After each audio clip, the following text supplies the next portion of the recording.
Betwabu Sabatani. All right, beautiful people. Top of the day. It is Tuesday, December the 21st, 2019, year 2. We are in Exodus 11, 12, and 13. This is the day that they all come out of bondage after many years, after 200 plus years being in bondage. Remember, they were living in Egypt freely until Joseph died. But after Joseph died, there was a Pharaoh who did not know Joseph and began to conspire against the Holy Seed. So for about, if you go in there, you look at the time markers from the time Joseph died to the time they actually left out, they were actually in bondage there a little over 200 years, where they were in actual hard bondage. So when you talk about the 400 years of slavery that Yahuwah tells Abana or Abraham about in Genesis chapter 15, verse 12, that is not it. Because, like I said, if you do the calculations from the time Joseph died to the time the new Pharaoh or the new king took over and made the children of Yisrael or Israel serve with rigor, it was a little over 200 years, not 400. All right, y'all. So we're starting with Exodus chapter 11. The firstborns have got to die because they're killing y'all's firstborn. So let's get started. Exodus chapter 11. And Yahuwah said unto Massa, or Moses, or if you live over in the Saudi Arabia area, they call him Musha or Musa, but it's Moses. And Yahuwah said unto Massa, yet will I bring one more plague upon Pharaoh and upon Egypt. Afterwards he will let you go hence, and when he shall let you go, he shall surely thrust you out hence altogether. Speak now in the ears of the people, and let every man borrow of his neighbor, and every woman of her neighbor, jewels of silver and jewels of gold. And Yahuwah gave the people favor in the sight of the Egyptians. Moreover, the man Musha was very great in the land of Egypt, in the sight of Pharaoh's servants, and in the sight of the people. And And Massa said, thus saith Yahuwah, about midnight will I go out into the midst of Egypt, and all the firstborn in the land of Egypt shall die, from the firstborn of Pharaoh that sitteth upon his throne, even unto the firstborn of the maidservants that is behind the mill, and all the firstborn of the beasts. And there shall be a great cry throughout all the land of Egypt, such as there was none like it, nor shall be like it any more. But against any of the children of Yisrael shall not a dog move his tongue against the man or beast, that ye may know how that Yahuwah doth put a difference between the Egyptians and Yisrael. And all these thy servants shall come down unto me, and bow down themselves unto me, saying, get thee out, and all the people that follow thee, and after that I will go out. And he went out from Pharaoh in great anger. And Yahuwah said unto Massa, Pharaoh shall not hearken unto you, that my wonders may be multiplied in the land of Egypt. And Massa and Aaron did all these wonders before Pharaoh. And Yahuwah hardened Pharaoh's heart, so that he would not let the children of Yisrael go out of his land. Exodus chapter 12. And Yahuwah spake unto Massa and Aaron in the land of Egypt, saying, this month shall be unto you the beginning of months. It shall be the first month of the year to you. Speak ye unto all the congregation of Yisrael, saying, in the 10th day of this month they shall take to them every man a lamb, according to the house of their fathers, a lamb for a house. And if the household be too little for the lamb, let him and his neighbor next unto his house take it according to the number of the souls. Every man according to his eating shall make your account for the lamb. Your lamb shall be without blemish, a male of first year. Ye shall take it out from the sheep or from the goats, and ye shall keep it up until the 14th day of the same month. And the whole assembly of the congregation of Yisrael shall kill it in the evening. And they shall take the blood and strike it on the 2 side posts and on the upper door posts of the house wherein they shall eat it. And they shall eat the flesh in that night, roasted with fire and unleavened bread, and with bitter herbs they shall eat it. Eat not of it raw, nor sodding at all with water, but roast with fire his head with his legs, and with the purtenance thereof.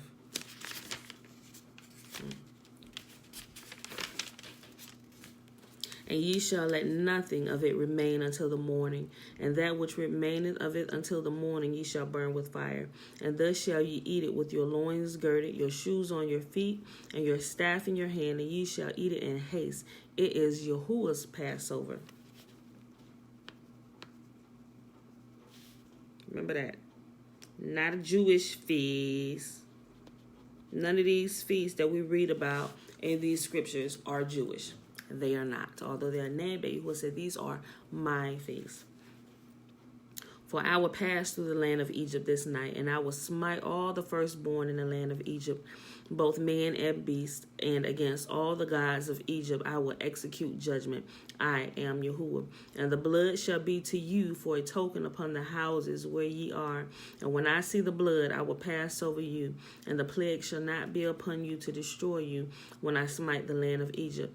And this day shall be unto you for a memorial, and ye shall keep it a feast unto Yahuwah throughout all your generations, and ye shall keep it a feast by an ordinance forever.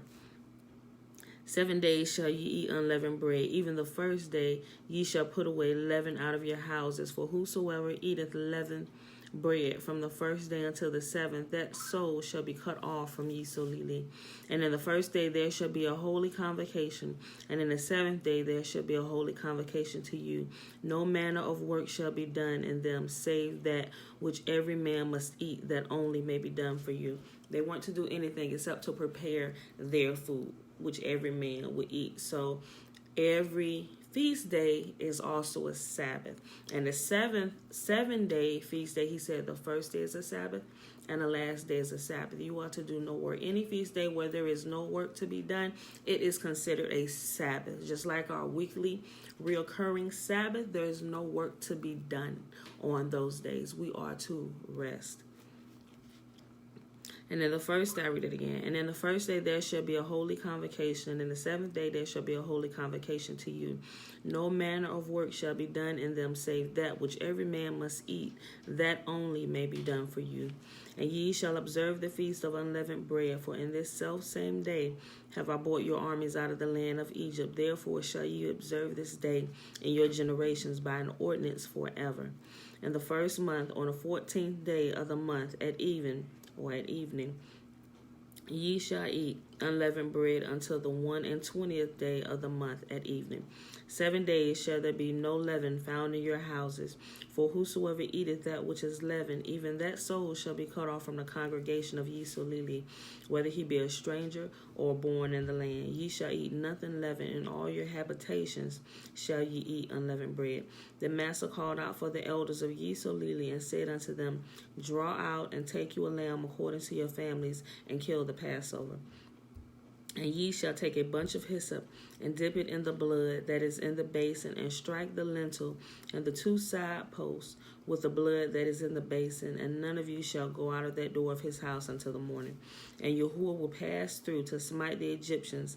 And when he seeth the blood upon the lintel and on the 2 side posts, Yahuwah will pass over the door, and will not suffer the destroyer to come into your houses to smite you.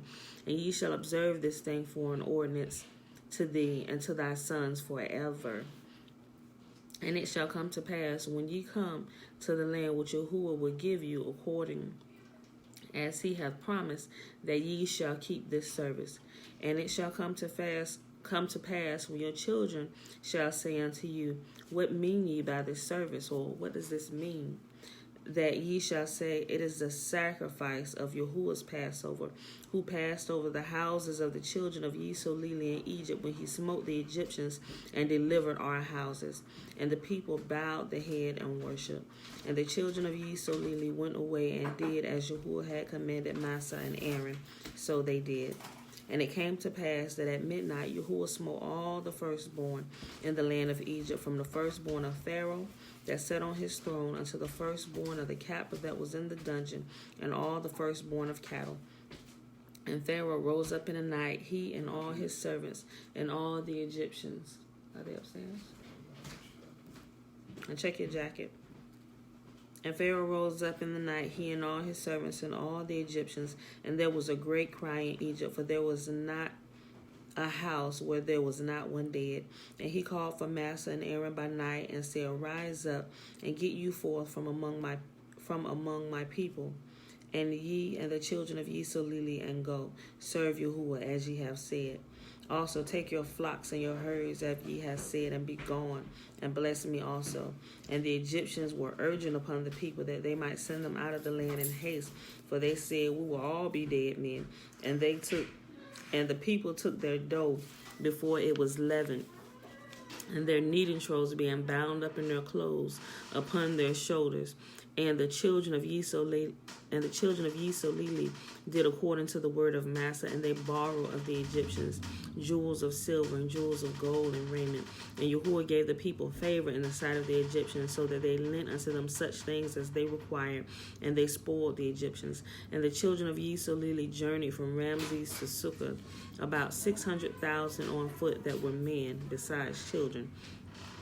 And a mixed multitude went up also with them, and flocks and herds, even very much cattle. And they baked unleavened cakes of the dough which they brought forth out of Egypt, for it was not leavened, because they were thrust out of Egypt and could not tarry, neither had they prepared for themselves any victual. Now the sojourning of the children of Yisrael who dwelt in Egypt. Right. Okay, love you too. Now the sojourning of the children of Yisrael who dwelt in Egypt was 430 years. Now mind you, it said the sojourning, this includes the entire time they were in Egypt. They were in Egypt 430 years. Remember when the famine came, the dream that Joseph interpreted and everything when his family came up. So that began the count of the time that they were in Egypt. So they were in Egypt for about 200 and something years before they were actually put in bondage. And then they were in bondage for a little over 200 years, which made their total time in Egypt. Half the time they were there, they were not in bondage, but the latter end of the time that they were there, where they were made to serve with rigor according to the Pharaoh, was a little over 200 years. But the total time that they were there, that they sojourned in the land of Egypt, was a total of 430 years. And it came to pass at the end of the 430 years, even the selfsame day, it came to pass that all the hosts of Yahuwah went out of the land of Egypt. It is a night to be much observed unto Yahuwah for bringing them out of the land of Egypt. This is that night of Yahuwah to be observed of all the children of Yisrael in their generations. And Yahuwah said unto Massa and Aaron, This is the ordinance of the Passover. There shall no stranger eat thereof, but every man's servant that is bought for money, when thou hast circumcised him, then he shall eat thereof. A foreigner and a hired servant shall not eat thereof. Let me tell y'all something. People are not really practicing this how Yahuwah set it out. Only the children of Yisrael are to eat of the Passover, not the stranger or the sojourner among us. You got people, we having Passover. Invite your family, invite your friends. I mean, you inviting anybody. What are y'all doing? Y'all not even keeping it appropriately anyway. So I just want to bring that out. I'm going to leave that there. Of verse 45. A foreigner and a hired servant shall not eat thereof. In one house shall it be eaten. Thou shalt not carry forth aught of the flesh abroad out of the house, neither shall ye break a bone thereof. All the congregation of Yisrael shall keep it. And when a stranger shall sojourn with thee, and will keep the Passover of Yahuwah, let all his males be circumcised, and then let him come near and keep it. And he shall be as one that is born in the land, for no uncircumcised person shall eat thereof.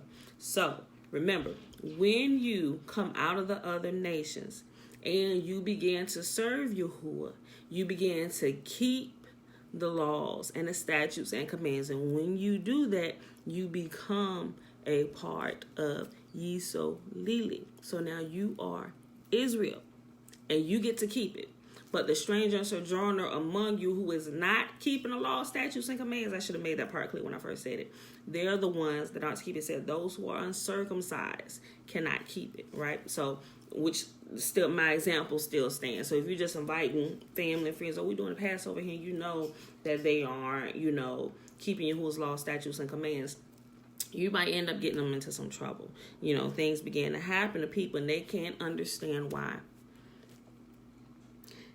And when a stranger shall sojourn with thee, and will keep the Passover of Yahuwah, let all his males be circumcised, and let them come near and keep it, and he shall be as one that is born in the land, for no uncircumcised person shall eat thereof. One law shall be to him that is homeborn, and unto the stranger that sojourns among you. Pretty much like I just said. So when you come in, those who serve Yah, same laws, regulations, statutes, commands apply to you that it does to the blood-born children. You don't have separate laws. Okay, it's a law for the children, then it's a law for you who come in that's adopted. No, he considers us all ye solely. We all follow the same rules and regulations. Like when your friends come in my house, y'all got to follow my rules, or you got to go. When you come in my house, you fall under the rule of my kingdom. You do as we do, or you do not. Goodbye. Verse 50. Thus did all the children of Yisrael as Yahuwah commanded Massa and Aaron, so did they. And it came to pass the selfsame day that Yahuwah did bring the children of Yisrael out of the land of Egypt by their armies. They were armies. All right, last chapter for the day, Exodus chapter 13. And Yahuwah spake unto Massa, saying, Sanctify unto me all the firstborn, whatsoever openeth the womb among the children of Yisrael, both of man and of beast. It is mine. You know what? When I read this, and some Bibles, they're beginning to change womb until matrix. So in some of the newer Bibles, this is a really old Bible that I have. You can tell how old it is, right? This is a real old KJV version Bible. Like it's you can barely read the words on the outside. But I've had this Bible, shucks. I think this is the same Bible that I had when I was growing up. I think this is that one.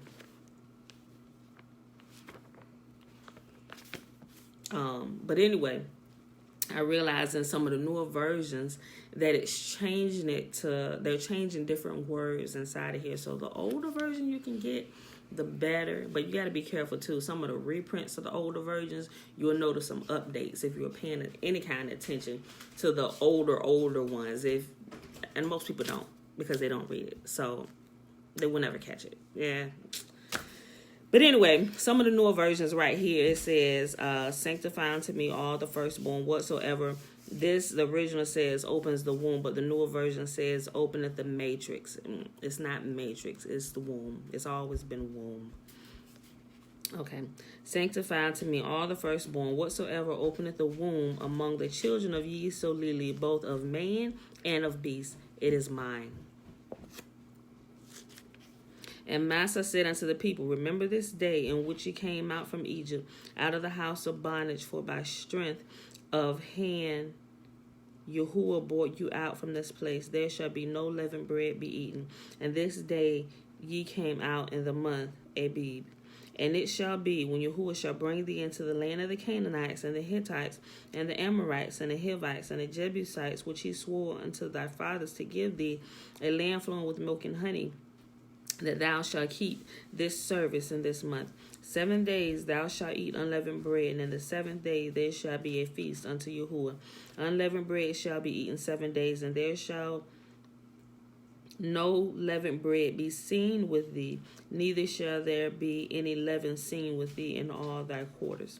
And thou shalt show thy son in that day, saying, this is done because of that which Yahuwah did unto me when I came forth out of Egypt. So when we observe this, people normally start going through their cabinets and their pantries and their refrigerators and either eating and cooking up everything that has yeast in it before it actually begins. Because during this 7-day period, this 7-day feast, you're not supposed to have any products with yeast in your homes. And it's a memorial feast to help you remember. Just like it's not. Some people call it like religious traditions, but things like this, if you say you're dealing with children, right? If you have children and you want them to remember something, sometimes we tell them stories, or we actually have them participate in something, and they do this action which helps them remember what this means. It's the same thing. Well, to practice is a memorial feast to help us remember what Yahuwah did for us. You know, it better helps them to remember the story of what happened back then. So people will begin removing products with leaven and yeast in their house, and some people just give it away to their neighbors or friends who don't practice the feast. You know, some people give it away to shelters or food pantries and stuff. Some people just throw it away. I wouldn't recommend throwing it away because it's people who need food, and if you have a lot of stuff, give it to somebody that, you know, if they don't practice it, give it to them, you know. But some people will cook it up, you know, and some people, they'll just kind of grocery shop, and those are ones that are really disciplined. They'll grocery shop and they can time what they cook. I ain't there yet, but because I got to go through and pull stuff out. But they'll go through and they'll time it to where when the feast begins, all the yeast and leavened products are out of the house. You got to check seasonings too. Seasonings have yeast products and leavening products as well. But like I said, it's simply an act. Something that we do to remember. It makes it literally imprints it on your mind like forever. It really does. And then it's just something that you teach your children, and you do it, and your children will teach their children, and their children will teach their children, and it's just something that becomes a part of us, and it's ingrained. And that's how the stories are passed down, and how our people remember what Yahuwah has done. He said this is to be a memorial feast. Practice this. Remember what I've done for you, you know. So that's why that's done. All right, let me finish reading.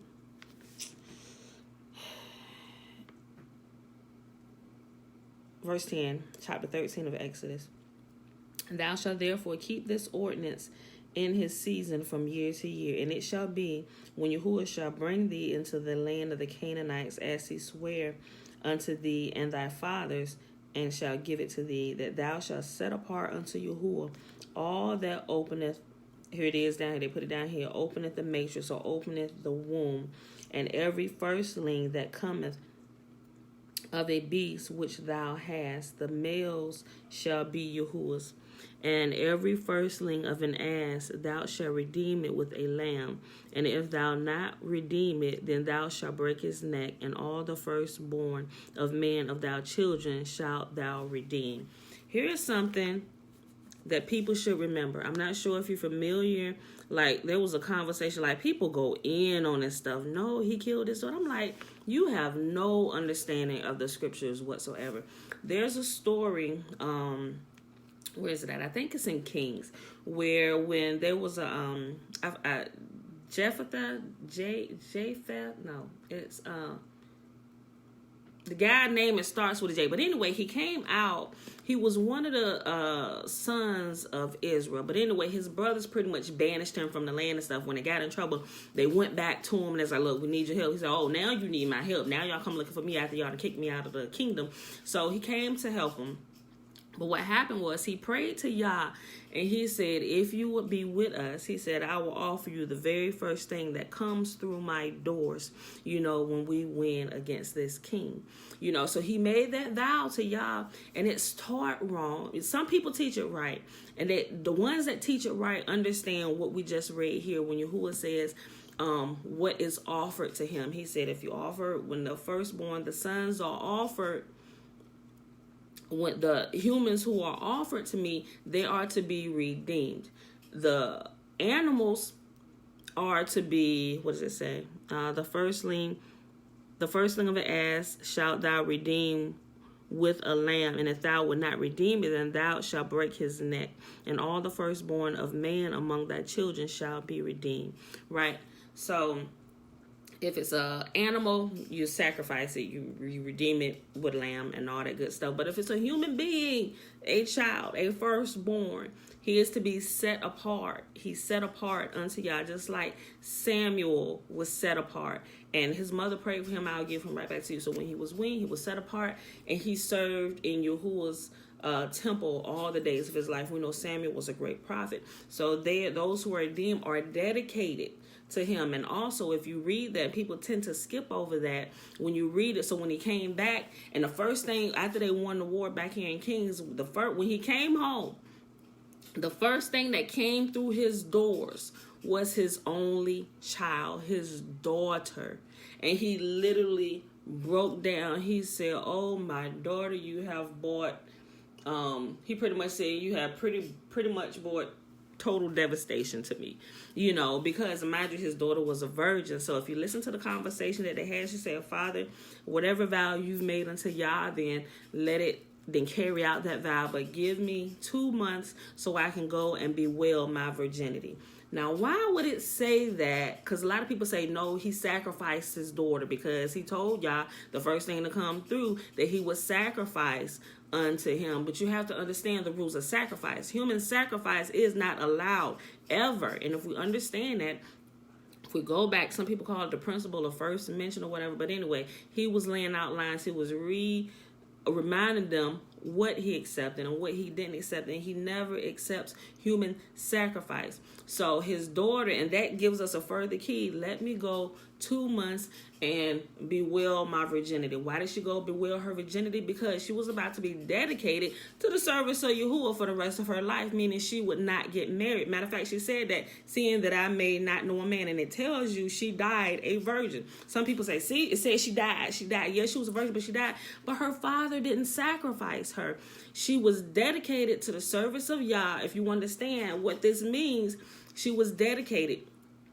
And it tells you further down that annually that the women went up. Some versions say lament, but if you look at that, they went up 4 times a year to talk with her. Some says 4 times a year they went up to lament her. Like how often? He said, and this is still a practice that's practiced in Yisolili today. I'm like, okay. The woman was dedicated, and she pretty much lived in those times that you would live in the temple or the quarters near the temple, in the temple. She was there 4 times a year. The young women would go up and speak with her, so I just want to bring that out. We're going to get to it. It'll be a while before we get to Kings, but when we get to that part, I'm going to refer back to this. So those of you here now that are hearing that, you're going to know when we get there, we're going to refer back to this particular chapter. You have to understand the laws of sacrifice. And if you understand that humans are not allowed for any type of sacrifice unto Yahuwah, you will understand how then it says the firstborn of man, meaning human, of the children of Yisolili shall thou redeem. You don't kill what you redeem, especially a human. You dedicate them to the service of Yah. So that's hard for some people to understand, but that it's not. If you can clearly tell they don't read the Old Testament. Okay, but I just wanted to bring that out for those that ever wonder or will come upon that soon. But all right, I just want to explain it. Okay, verse 14. And it shall be when thy son ask thee in time to come, saying, what is this? That thou shalt say unto him, by strength of hand, Yahuwah brought us out from Egypt, from the house of bondage. And it came to pass when Pharaoh would hardly let us go, that Yahuwah slew all the firstborn in the land of Egypt, both the firstborn of man and the firstborn of beasts. Therefore I sacrifice to Yahuwah all that openeth the matrix, being males, but all the firstborn of my children I redeem. And it shall be for a token unto thine hand, and the frontlets between thine eyes, for by strength of hand Yahuwah brought us forth out of Egypt. And it came to pass when Pharaoh had let the people go, that Yahuwah led them not through the way of the land of the Philistines, although that was near. For Yahuwah said, least peradventure the people repent when they see war, and they return to Egypt. But Yahuwah led the people about through the way of the wilderness of the Red Sea, and the children of Yisolili went up harnessed out of the land of Egypt. And Massa took the bones of Joseph with him, for he had straitly sworn the children of Yisrael, saying, Yahuwah will surely visit you, and ye shall carry up my bones away hence with you. And they took their journey from Succoth and encamped in Etham in the edge of the wilderness. And Yahuwah went before them by day in a pillar of a cloud, and led them away, and by night in a pillar of fire, to give them light, to go by day and by night. He took not away the pillar of the cloud by day, nor the pillar of fire by night from before the people. And that is our reading for today. Betwabu. Betwabu. Alicia. Ya. Betwabu. Betwabu.